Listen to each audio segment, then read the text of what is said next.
I'll never marry a Thai woman. Here's why. I thought this was a really interesting video because, we hear a lot about men's experience. In particular, I want to focus on men who go abroad to find women who aren't westernized or aren't as westernized to the degree that women are here in the West, where they're really no good to the average man. And men typically report getting treated a lot better. I mean, just more pleasantly by women in other countries than they do in the West. Now, with that being said, this is a whole different take right here. This man here talks about why he'll never marry a Thai woman. And I thought this one was a really interesting perspective. Of course, I'm going to give my commentary on it. You should know that I'm not, I didn't go abroad to find my wife. I'm not a passport bro, but I encourage men to go wherever they feel they are appreciated, even if that is Thailand. All right, let's check it out. I'm going to say something that'll probably piss off half the expat community in Thailand, but someone needs to say it. I will never marry a Thai woman, not because I hate Thai women, not because I think they're all gold diggers, and definitely not because I can't get one. I've been proposed to 3 times by women who genuinely loved me, women who would have made decent wives by most standards, but I said no every time. And after 7 years in Thailand, watching hundreds of foreign men get married here, I'm more convinced than ever that I made the right choice. Today, I'm going to tell you exactly why. And if you're thinking about marriage here, you need to hear this before you make a decision you can't undo, because what I'm about to share isn't theory. It's pattern recognition from living this life and watching what actually happens when the honeymoon phase ends. Let me start with something nobody wants to admit. When you marry a Thai woman, you're not just marrying her. You're marrying her entire extended family's financial problems. I learned this the hard way with my second girlfriend, Nim. Beautiful girl, genuinely sweet, loved me for real, not just my wallet. 6 months in, her father got sick. Nothing serious, but he needed treatment. 15,000 baht. I paid it without thinking twice because I cared about her. 2 months later, her sister's motorcycle broke down. She needed it for work. 8,000 baht. Again, I helped. Then her grandmother's house needed repairs before rainy season. 25,000 baht. Then her cousin needed help with university fees. 12,000 baht. I'm sitting there adding it up one day, and I realized I'd become the family ATM without even noticing. Wow. Okay, let's keep listening. Not because Nim was scheming. She genuinely felt terrible asking every time. But because in Thai culture, if you have money and family needs help, Right. you help, period. And here's the kicker. This wasn't even unusual financial pressure. This was just normal Thai family life. Imagine what happens when there's a real crisis, like someone needs surgery or the rice farm fails. Now, multiply that expectation over 20, 30, 40 years of marriage, every family emergency, every business opportunity, every cousin's wedding, Right. every grandparent's medical bill. It all becomes your responsibility. Most foreign guys aren't mentally or financially prepared for that level of obligation, and the resentment builds on both sides when reality hits. Okay, so I know I said I'm not a passport bro, but I've actually been to Thailand. I actually went there on a mission trip when I was younger. I told you guys I grew up in the church. And guys, I'm about to go deep with this a little bit later on. I'm letting him talk. What I'm hearing right now sounds a whole lot familiar to the perspective I have being born in a foreign country, Zambia, and being raised in what's known as communal living. And I do think this is an important factor that maybe some men who are coming from a more individualistic society that's not so communal based may overlook. And if they do know and notice that's their approach to fixing problems, they may not understand just how much they may expect them to be a part of that. And if expectations aren't set or conversations aren't had beforehand, right? Let's keep listening. The Coffee Pot is backed by fathershaverights.com, the ultimate prenup prep guide for men who value marriage in our modern day.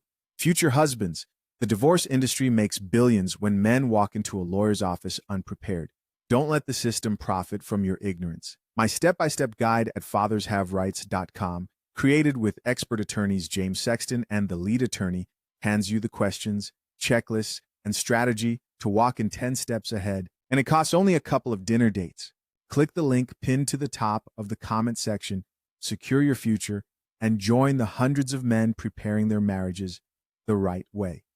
Here's something else nobody talks about. The language barrier doesn't just affect small talk. It affects the deepest parts of your relationship. I speak decent Thai, not fluent, but conversational. And even with that, I constantly felt like I was missing emotional nuances that only native speakers would catch. Mm.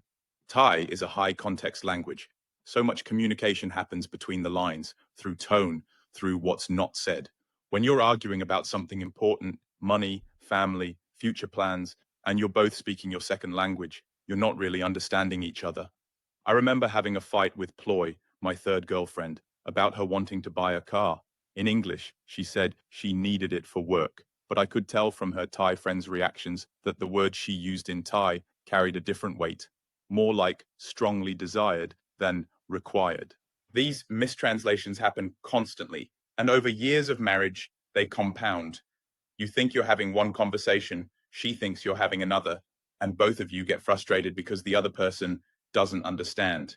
That makes sense, right? Most of communication is body language and mannerisms, so on and so forth. I mean, people already struggle to communicate when they're speaking the same language, right? So this is not surprising so far. I watched my neighbor, Dave, struggle with this for 3 years before his marriage fell apart. They loved each other, but they could never quite connect on the deeper emotional level because the language barrier created this permanent layer of separation. And don't get me started on trying to explain Western concepts like personal space or independence to someone whose entire worldview is built around interdependence and collective responsibility. Right. But the real killer isn't money or language, it's expectations. Most Thai women who marry foreigners have a very specific vision of what that life will look like. And most foreign men have a completely different vision. She's thinking stability, security, taking care of family, building something together in Thailand, maybe having kids who grow up bilingual and bicultural. He's thinking adventure, youth, escape from Western relationship drama, someone who appreciates him, maybe traveling the world together. These aren't necessarily incompatible, but they require serious discussion and Right. compromise. Right. And most couples don't have those conversations until it's too late. Right. I know because I've had this conversation with dozens of married expats. The pattern is always the same. Year 1 to 2, everything's amazing. Cultural differences seem charming. Year 3 to 4, reality sets in. The differences start causing friction. Year 5 plus, either they've figured out how to bridge the gap or they're stuck in a marriage that satisfies neither person. The successful ones, and there are some, put in enormous effort to understand each other's worlds. They learn each other's languages fluently. They spend time with both families. They have long, difficult conversations about money, children, career goals, and what success means to each of them. But honestly, most don't do this work. All right. So let me say this. The title of this video reads, I'll never marry a Thai woman. Here's why. And listen, I know this is the opportunity for people who are like, oh, women are the same. They're all the same. There's no such thing as a good woman. Right? And like I've always said, the same people who say that are the same people, if you ask them, is there such thing as a good man? They will look you dead in the eyes and say, yes, I'm one. Unless if everyone's not good, at which point, then it doesn't matter, right? Then we should all date anyways. You guys see the lack of logic in that. I want to address something because you could take the stance that he's taken. You could, some people do, but there are obviously people that don't. And what I mean is they don't take the stance of, okay, there's just too much complication here. The best thing he said so far is people don't talk about those things. They don't talk about those things. I can imagine.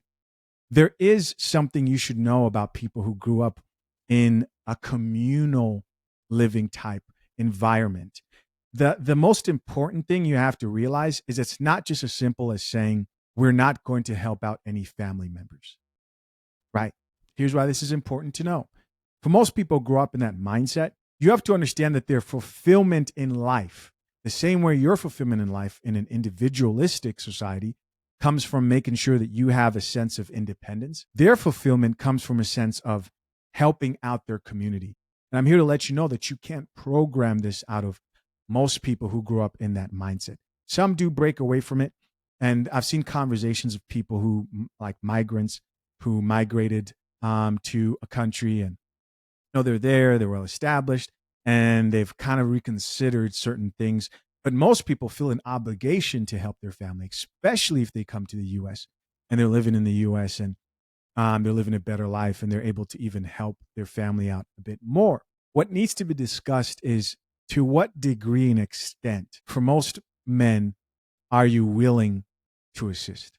And there has to be a cutoff, right? You have to have a cutoff and you have to stick to that cutoff. And your significant other has to realize that that cutoff exists because they need to feel like they're doing something so that they don't feel like they're just like not living up to their purpose, like they're abandoning their lineage and their legacy. You can't understand this if you've either, number one, never dealt with somebody who grew up with that type of mentality, or number two, if you never came from this. To you, it's just going to look like just don't help them. Just don't help them. It's a very real thing. And so what I found is you have to sort of figure out like, okay, I can't do everything. We can't help out every person, but maybe a cutoff in the amount of money that could be allocated to assistance of emergencies. And once that amount of money is gone, it's done, right? It's done. And you as the man have to set that boundary and be strong to that. And a woman's emotional. If you're in that situation, you have to realize it.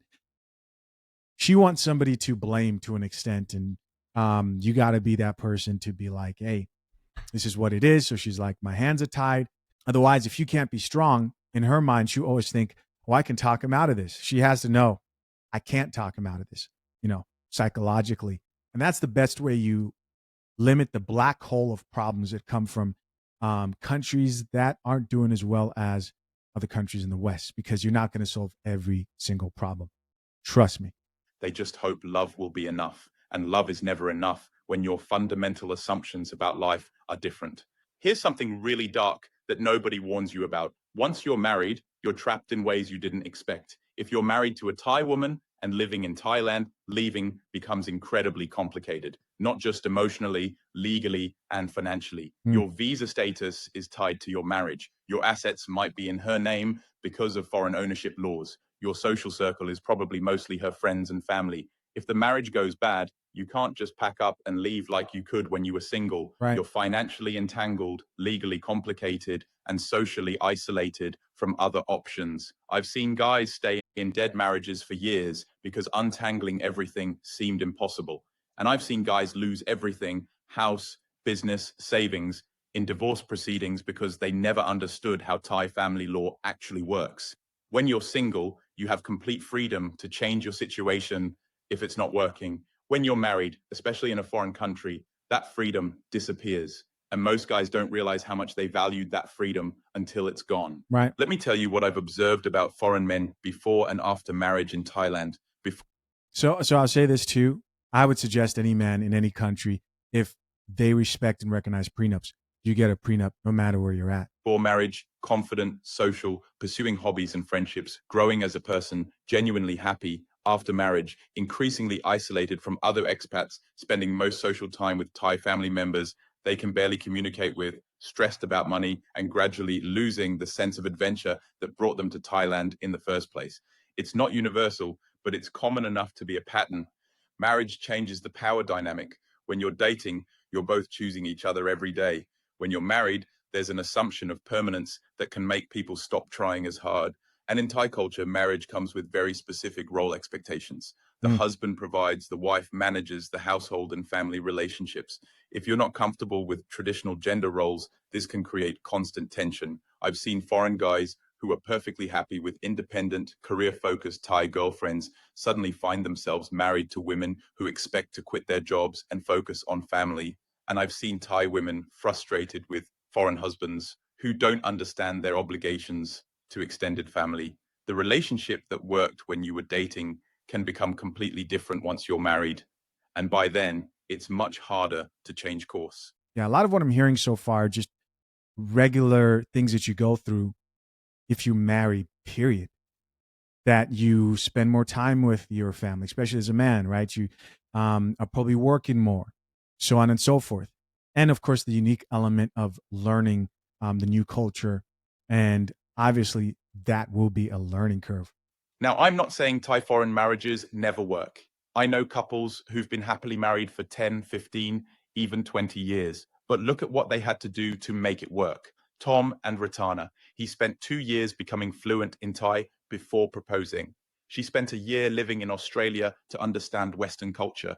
They dated for 4 years, lived together for 2, and had multiple conversations with both families about expectations before getting married, Jim and Siriporn. They started a business together before marriage so they could see how they handled money and stress as a team. They agreed on a specific budget for family support and stuck to it. They alternate years between Thailand and Canada. You hear that? Sticking to that support. So she can maintain her career and he can stay connected to his culture. Mark and Wari, they went to couples counseling in both languages to make sure they could communicate about difficult topics. They wrote out their expectations for marriage, children, money, and family obligations before the wedding.